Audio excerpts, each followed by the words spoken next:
Good morning friends, आप लोगों का स्वागत है एक बार फिर से सतीश स्वराज इंग्लिश क्लासेज में। और आप लोगों के सामने आज मैं सिंटेक्स टॉपिक का, ये जो सिंटेक्स टॉपिक है उसका आज हम लोग PYQ यानी प्रीवियस ईयर क्वेश्चन को हम डील करने जा रहे हैं।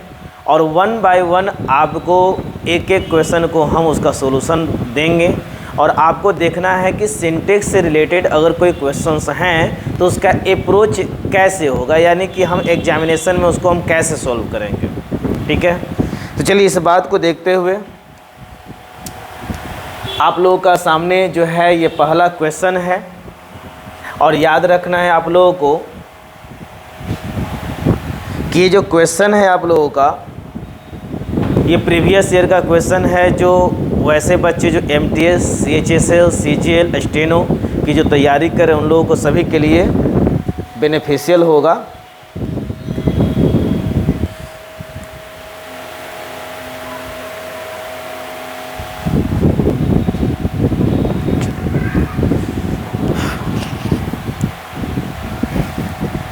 पहला देख लो, क्वेश्चन है आप लोगों के सामने दिया हुआ है, neither of them are going to attend the party on 10th October no error. और ये बहुत ही आसान सा क्वेश्चन है, बहुत ही आसान सा क्वेश्चन है। इसको कैसे सॉल्व करेंगे, तो हमें मालूम है कि सिंटेक्स जो है इसमें हम लोगों को क्या देखना होता है। आपको सेंटेंस में सब्जेक्ट और वर्ब के बीच जो एग्रीमेंट होते हैं उसको देखना होता है। यानी कि अगर सेंटेंस में कौन कौन सा वर्ब, तो याद रखना होगा इज, एम, आर, वाज या वर, हैज या हैव, V1 या V5, डू या डज। अगर सेंटेंस में दिखे तो आपको सब्जेक्ट की ओर जाना होगा। अब देखो यहाँ सेंटेंस में दिया हुआ है इज, एम, आर, तो हमें देखना है कि ये किसके अनुसार। इसमें सब्जेक्ट ऑफ के बाद तो आपका प्रीपोजिशन होता है, सॉरी ऑफ के बाद तो आपका जो वर्ड होगा वो तो आपका ऑब्जेक्ट होगा प्रीपोजिशन के बाद। तो सब्जेक्ट जो है वो कौन है, नाइदर। और नाइदर मतलब होता है दो में से कोई नहीं, यानी कि सिंगुलर है, और सिंगुलर के साथ आर का उपयोग नहीं करेंगे, इज का उपयोग करेंगे। ये बहुत ही आसान और बहुत ही लो लेवल का क्वेश्चन है, मतलब ये टॉपिक ही आपका बहुत आसान है। अब देखो इसी तरह से हम क्वेश्चन नंबर 2 को हम लोग देखेंगे। He walked 5 miles, which are really a great distance for a man like him, who is not only old but also ill. अब यहाँ पर देखो 5 miles और यहाँ पर आपको मिल रहा है रिलेटिव प्रोनाउन। तो रिलेटिव प्रोनाउन के बाद जो वर्ब होगा वो एंटेसिडेंट के अनुसार होगा, यानी कि जो आर है वो किसके अनुसार, इस 5 miles के अनुसार। अब ये अंक के बाद मापक है, लेकिन ये एक यूनिट के रूप में लिया जा रहा है कि एक ग्रेट डिस्टेंस है। तो भले यहाँ पर यह प्लुरल है लेकिन वर्ब हमेशा सिंगुलर रहेगा, तो आर के जगह पर हमको क्या करना पड़ेगा, इज का उपयोग करना होगा। तो हमें नहीं लगता है कि इसमें किसी प्रकार का कोई प्रॉब्लम होगा, क्योंकि बहुत ही इजी क्वेश्चंस हैं। अगर आपने बेसिक्स थोड़ा भी सिंटेक्स का रूल पढ़ा है तो आसानी से क्वेश्चंस बन जाएंगे।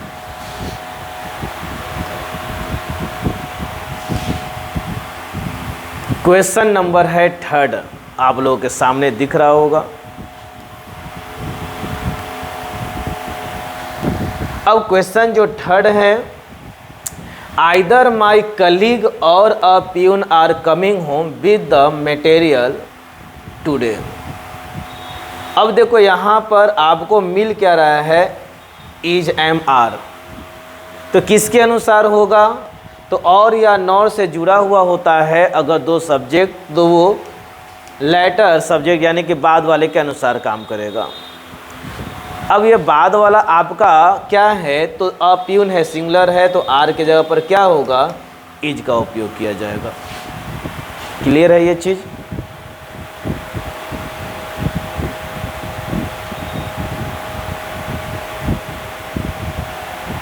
चलो next one, the rise and fall of the tide are दिया हुआ है। अब देखो एंड से जुड़ा हुआ है और सिर्फ पहले वाला में क्या है, आर्टिकल है या डिटर्मिनर लगा हुआ है, और ये एक प्रकार का पेयर वर्ड है, तो हमेशा आर के जगह पर इज यानी सिंगुलर वर्ड का उपयोग किया जाएगा। अगर दो शब्द एंड से जुड़ा हो और सिर्फ पहले वाले में आपका डिटर्मिनर या कोई आर्टिकल लगा हुआ हो, तो उसे सिंगुलर समझा जाता है, एक ही पर्सन या एक ही वस्तु के रूप में उसे इंगित करते हैं। इसीलिए यहाँ पर क्या है, आर के जगह पर इज होगा, क्योंकि ये सिंगुलर का यूज किया जा रहा है। नेक्स्ट,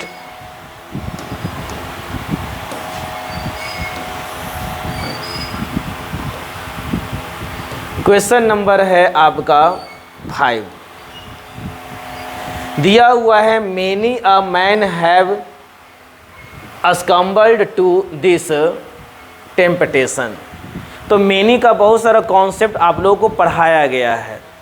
तो देखो आप लोगों को मेनी के बाद मैंने पढ़ाया क्या है कि नाउन प्लुरल होगा और वर्ब भी प्लुरल होगा, लेकिन इसके साथ एक और मैंने कॉन्सेप्ट पढ़ाया था कि मेनी के बाद अगर ए आ गया तो आपका नाउन सिंगुलर होगा और वर्ब भी क्या होगा, सिंगुलर होगा।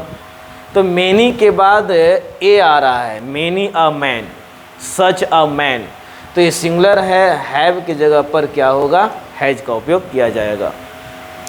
The introduction of tea, coffee and such other beverages have not been without some effect. तो अगर आप सेंटेंस को पढ़ोगे तो आपको कहाँ पर वर्ब नज़र आ रहे हैं, तो कहोगे सर यहाँ पर हैव नज़र आ रहा है। तो अब हमें देखना है कि क्या ये सब्जेक्ट के अनुसार है, तो सब्जेक्ट कौन है, तो सब्जेक्ट न ही टी है, न ही कॉफ़ी है और न ही सच अदर बेवरेजेज है। बात इंट्रोडक्शन की हो रही है जो अनकाउंटेबल है, और हैव के जगह पर हैज होगा। मैंने बताया है कि प्रीपोजिशनल कॉम्प्लीमेंट सब्जेक्ट नहीं होते हैं, प्रीपोजिशनल कॉम्प्लीमेंट सब्जेक्ट नहीं होते हैं। और एक चीज़, अगर इस तरह के वीडियो से अगर आपको बेनिफिट होते हैं, क्वेश्चन को सोल्व करने में, अगर आप टैकल करने में अगर आपको ये आपको हेल्पफुल लगता है, तो इस वीडियो को शेयर ज़रूर कीजिए अपने दोस्तों को। और अगर इस चैनल को अगर आपने सब्सक्राइब नहीं किया है तो सब्सक्राइब भी कर लीजिए। नेक्स्ट, अब क्वेश्चन नंबर है 7, the newer type of automatic machines wash cloth faster. अब देखो तो इसमें आपको एक्सिलरी वर्ब के रूप में कौन सा टॉपिक मिल रहा है, तो कहोगे कि सर यहाँ पर वास मिल रहा है और ये आपका क्या है, V1 है। अब ये V1 है तो इसके लिए सब्जेक्ट कौन सा है, तो सब्जेक्ट जो है वो क्या है, न्यूअर टाइप है, ये जो अपने आप में सिंगुलर है, तो वर्ब भी क्या होगा, सिंगुलर हो जाएगा।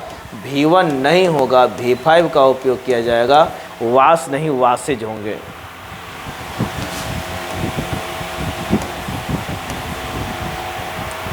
नेक्स्ट है, each of the students in the computer class has to type their own research paper this semester.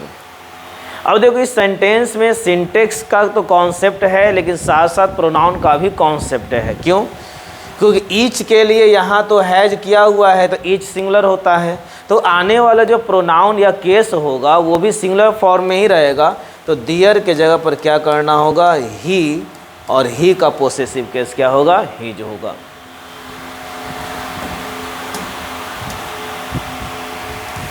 Type number 9 देखिए, और ये भी आसानी से आप लोग बना लोगे। Every one of the films you suggested are not worth seeing दिया हुआ है।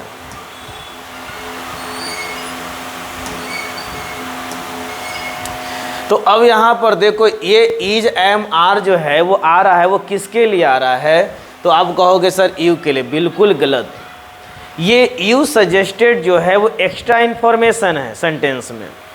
आपको सेंटेंस में जानबूझकर सब्जेक्ट और वर्ब के बीच के डिस्टेंस को बढ़ा दिया जाएगा ताकि आप बीच में चीज़ों में आप कंफ्यूज हो जाएं। तो ये जानबूझकर के यू सजेस्टेड की बात की गई है जो एक्स्ट्रा इन्फॉर्मेशन है, और इसको सेंटेंस में सब्जेक्ट वर्ब से कोई लेना देना है नहीं। ये जो देखने लायक नहीं है, तो फिल्मों में से हर एक फिल्म देखने लायक नहीं है जो तुमने सजेस्ट किया था। एवरीवन के साथ आर का उपयोग नहीं, इज का उपयोग किया जाएगा। द सेक्रेटरी एंड प्रिंसिपल, अब देखो तो यहाँ पर एंड से जुड़ा हुआ है और सिर्फ पहले वाला में आर्टिकल मिल रहा है। इस तरह से क्या होगा कि जो वर्ब होगा वो आपको सिंगुलर होगा, क्योंकि एक ही व्यक्ति का बोध होगा जो सेक्रेटरी और प्रिंसिपल दोनों होंगे, तो आर की जगह पर इज। कितना आसान क्वेश्चन पूछा जाता है ना एग्जामिनेशन में। बस आपके पास क्या होने चाहिए कि 100% कॉन्सेप्ट होना बहुत ज़रूरी है। सिंटेक्स क्या है, कोई भी टॉपिक का, वॉइस हो, नरेशन हो, टेंस हो, साथ साथ आपका नाउन हो, प्रोनाउन हो, पार्ट्स ऑफ स्पीच का हो। और अब के समय में तो वोकेब से भी क्वेश्चंस पूछे जाते हैं, तो उसके लिए अलग कुछ क्राइटेरिया हैं, कुछ अलग रूल्स हैं, उसको बनाने का एक अलग अप्रोच है। Question number 11, there is only one of his novels that are interesting. अब देख लो यहाँ पर तो कहा जा रहा है कि ओनली वन के लिए तो आपका देयर इज आ गया, और यहाँ पर देखो डैट दिया हुआ है, तो डैट एक प्रकार का रिलेटिव प्रोनाउन है जो ठीक उसके एंटेसिडेंट के अनुसार होगा। अब एंटेसिडेंट के अनुसार होगा तो यहाँ पर क्या है, आर के जगह पर क्या करना पड़ेगा, इज का उपयोग करना पड़ेगा।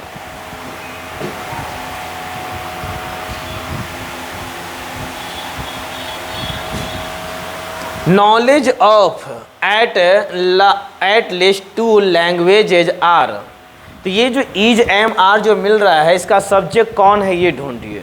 अगर सब्जेक्ट ढूंढ लोगे तो यहाँ पर देखो आपको ऑफ के बाद, तो ये लैंग्वेज तो सब्जेक्ट नहीं है, बात किसकी हो रही है, नॉलेज की हो रही है, और नॉलेज अनकाउंटेबल होते हैं भाई, तो आर के जगह पर क्या करना पड़ेगा, इज का उपयोग करना पड़ेगा।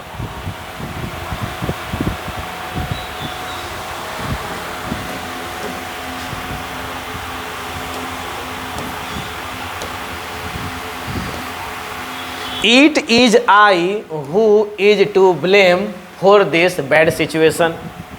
अब रिलेटिव प्रोनाउन वाला कॉन्सेप्ट आपको याद रखना होगा कि ठीक एंटेसिडेंट के अनुसार होता है, और एंटेसिडेंट के अनुसार होगा तो ये हु रिलेटिव प्रोनाउन का एंटेसिडेंट आई है, तो आई के अनुसार इज नहीं होगा, आई के साथ जो है एम का उपयोग किया जाएगा। Patience as well as perseverance are दिया हुआ है, तो एज वेल एज से जुड़ा होता है, तो पहले वाले के अनुसार पेशेंस अनकाउंटेबल है, आर के साथ हम क्या करेंगे, इज का उपयोग करेंगे। तो बिल्कुल ही आसान और इजी क्वेश्चंस पूछे जाते हैं आपके एग्जामिनेशन में, तो बिल्कुल ही एकदम दे दनादन खटखट करते हुए क्या करना है कि आपको सारे क्वेश्चंस का सोल्यूशन कर देना है। वैसे बच्चे ये कर पाएंगे जो प्रैक्टिस कर चुके हों। In Singapore my brother in law with his wife were present at the function. अब देख लो, अगर आप ध्यान से देखोगे तो इसमें जो वर्ब हैं वो कहाँ पर मिल रहे हैं, तो कहेगा सर यहाँ मिल रहे हैं। अब ये वर्ब जो आ रहा है वो किसके लिए आ रहा है, तो इन सिंगापुर, इसके लिए तो नहीं आ रहा है ना। फिर इन के बाद ब्रदर इन लॉ विद के बाद हिज वाइफ के लिए भी नहीं आ रहा, क्योंकि ये सब प्रीपोजिशनल कॉम्प्लीमेंट है। तो बात हो रही है माई ब्रदर इन लॉ जो सिंगुलर फॉर्म में है, और सिंगुलर के साथ हमेशा सिंगुलर वर्ब, वेयर नहीं वाज का उपयोग किया जाएगा। A hot and a cold spring was है, तो देखो हॉट इधर है और कोल्ड इधर है, और दोनों एडजेक्टिव के पहले आर्टिकल लगा हुआ है, तो इसे प्लूरल समझेंगे, और प्लूरल जब समझेंगे तो प्लूरल वर्ब का उपयोग किया जाएगा। यहाँ पर वाज के जगह पर वेयर का उपयोग होगा।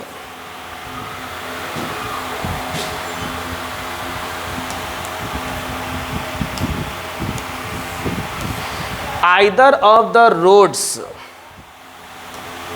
आइदर ऑफ द रोड से लीड दिया हुआ है। अब देख लो यहाँ पर बहुत आसान है, ये लीड जो है V1 है, और हमें सब्जेक्ट चाहिए, तो सब्जेक्ट कौन है, आइदर, क्योंकि ये तो प्रीपोजिशनल कॉम्प्लीमेंट है, रोड्स होंगे नहीं सब्जेक्ट के रूप में। तो अब यहाँ पर लीड नहीं क्या करना होगा, लीड्स करना होगा। यानी कि आप इसमें क्या लगा दो, एस लगा दो, ताकि ये क्या हो जाएगा, V5 बन जाएगा, सिंगुलर फॉर्म में होंगे। The whole block of the flats including two shops were, तो अब यहाँ पर जो वेयर डिस्ट्रॉय, तो डिस्ट्रॉय हो गया तो क्या, तो होल ब्लॉक पूरा का पूरा। ये जो वेयर का जो उपयोग किया जा रहा है ना, तो होल ब्लॉक के लिए आ रहा है, ना कि फ्लैट्स के अनुसार और ना ही शॉप्स के अनुसार होगा। तो होल ब्लॉक है, सिंगुलर फॉर्म में है, तो वेयर के जगह पर क्या करेंगे, वाज का उपयोग करेंगे।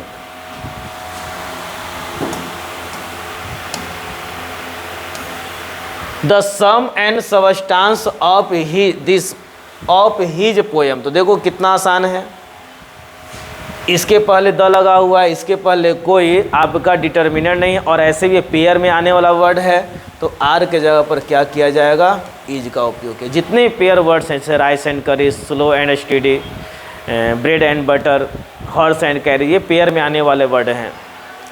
Neither of the 5 accused could be convicted, तो इसमें तो कोई भी आपका ऐसा वर्ब सिंगुलर से प्लुरल, सिंगुलर और प्लुरल से रिलेटेड कोई वर्ब ही नहीं है, तो इसमें आपको ज़्यादा ध्यान देने की ज़रूरत है नहीं, सारे के सारे सेंटेंस सही है, इसलिए इस टॉपिक में क्या होगा, नो एरर होगा। तो चलिए 20 आपको इसमें मैंने डील करवाया 1 बाय 1। आप लोग सारे चीज़ों को अच्छी तरह से देख लीजिए, इसका प्रैक्टिस कर लीजिए, और क्वेश्चंस आपके एग्जामिनेशन में इसी तरह से रहते हैं, और आने वाले वीडियो में इससे आगे जो क्वेश्चंस हैं वो आप लोग को 1 बाय 1 डील किया जाएगा।